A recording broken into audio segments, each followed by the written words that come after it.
Good morning all. అందరికీ వందనాలు. ఈరోజు వాక్యాన్ని మనం ధ్యానించుకుందాం. ఈరోజు మన వాక్యాంశము ప్రేమ, లవ్.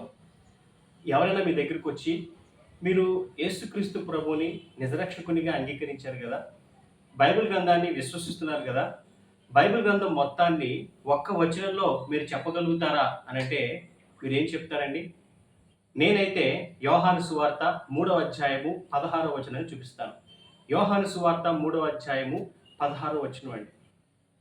దేవుడు లోకమును ఎంతో ప్రేమించెను కాగా ఆయన తన అద్వితీయ కుమారునిగా పుట్టిన వారి యందు విశ్వాసముంచు ప్రతి వాడును నశింపక నిత్య జీవం పొందినట్లు ఆయనను అనుగ్రహించెను. నిజంగా దేవుడు మన కొరకు, మనల్ని రక్షించడం కొరకు తన ప్రియ కుమారుని ఇవ్వడంలో ఆయన గొప్ప ప్రేమ దాగి ఉందండి. పాపమెరుగని క్రీస్తును మన కొరకు పాపముగా ఎంచాడు. పాపముగా ఎంచేలా చేసింది దేవుని ప్రేమ. 2వ కొరింథీ పత్రిక 5వ అధ్యాయము 21వ వచనం మనం చదువుకున్నట్లయితే, ఎందుకనగా మనం ఆయన యందు దేవుని నీతి అగునట్లు పాపమెరుగని ఆయనను మన కోసము పాపముగా చేశాను. ఆయన మన కోసం పాపముగా చేయబడ్డాడండి. మనమేదో నీతిమంతులమని, మనమేదో యథార్థవంతులమని, గొప్పవాళ్ళమని కాదండి. దేవుడు మనల్ని ప్రేమించి మన పట్ల కృప చూపి మనం ఇంకనూ పాపులమై ఉండగానే, మనం ఇంకనూ బలహీనులమై ఉండగానే ఆయన క్రీస్తు మన కొరకు చనిపోయారు. రోమాపత్రిక 5వ అధ్యాయము 8వ వచనం మనం చదువుకున్నట్లయితే, అయితే దేవుడు మన ఎడల తన ప్రేమను వెల్లడిపరుచుచున్నాడు. ఎట్లనగా మనం ఇంకనూ పాపులమై ఉండగానే క్రీస్తు మన కొరకు చనిపోయాను.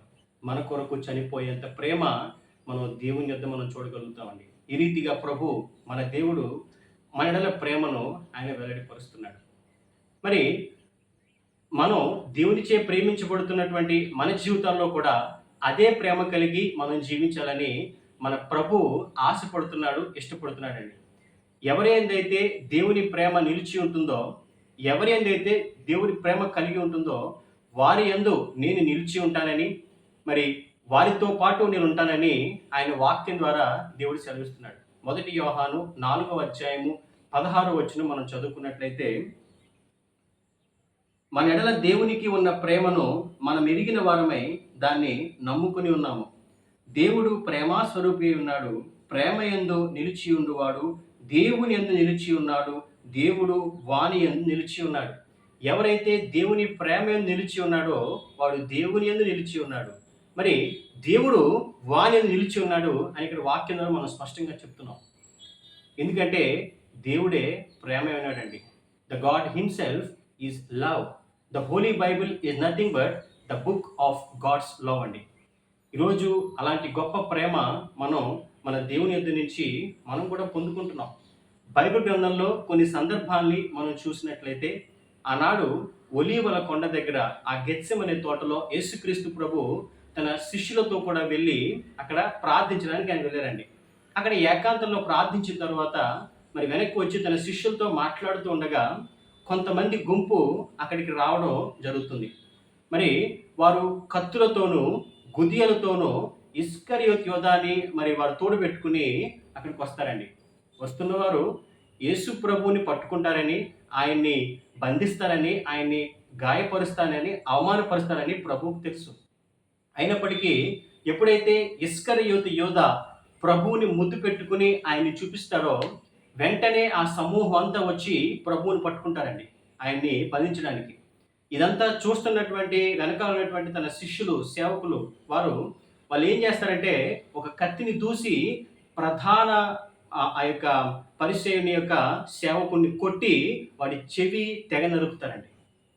మరి వస్తున్న వారు యేసు ప్రభుని బంధించడానికి, ఆయన్ని కొట్టడానికి, అవమానించడానికి వస్తున్నారని తెలిసినప్పటికీ ప్రభువు తన చెయ్యి చాపి వాడిని ముట్టి స్వస్థపరచడం మనం బైబిల్ గ్రంథంలో లూకా సువార్త 22వ అధ్యాయంలో మనం చూస్తాం. తన్ని గాయపరచాలని వచ్చే వారిని సహితము, తన్ను బంధించి తన్ని అవమానించే వారిని సహితము స్వస్థపరిచే ప్రేమ యేసుక్రీస్తు ప్రభు ప్రేమ. అలాంటి ప్రేమనే ఈరోజు మనకు కూడా ప్రభు ఇస్తున్నాడండి. అలాంటి ప్రేమతోనే మనల్ని కూడా ప్రభు పిలుస్తున్నాడు, ఆహ్వానిస్తున్నాడు.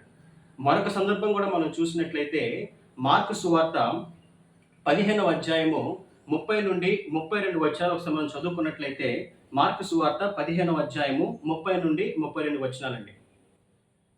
ఆహా, దేవాలయమును పడగొట్టి 3 దినములలో కట్టువాడా, శిలువ మీద నుండి దిగి నిన్ను నీవే రక్షించుకొనమని చెప్పి ఆయనను దూషించిరి.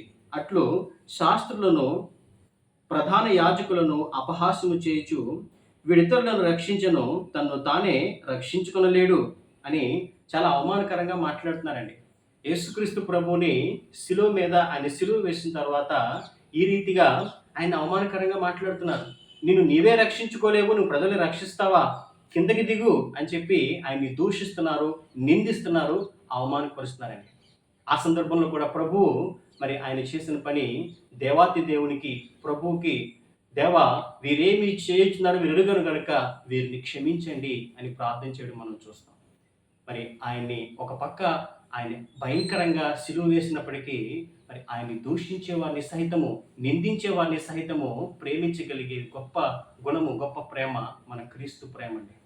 అలాంటి ప్రేమ మనం కూడా కలిగి ఉండాలని మన ప్రభు ఇష్టపడుతున్నాడు, మన ప్రభు ఆశపడుతున్నాడండి. కాబట్టి మన జీవితంలో మనం కూడా ఎవరైతే మనల్ని నిందించాలని, అవమానించాలని, దూషించాలని అనుకుంటారో వారి కొరకు మనం కూడా అదే ప్రేమ కలిగి మన దేవుణ్ణి అడుగుదాం, వారిని క్షమించమని అడుగుదాం, వారి మేలు కొరకు మనం ప్రార్థన చేద్దామండి. కాబట్టి దేవుడు ఆయన వాక్యం ద్వారా చెప్తున్నట్టుగా ఆయన ప్రేమ కలిగి మనం జీవిద్దాం, ఆయన ప్రేమ యందు మనం నిలిచి ఉందాం, దేవుని కొరకు నమ్మకమైన సాక్షులుగా మనం జీవిద్దాం.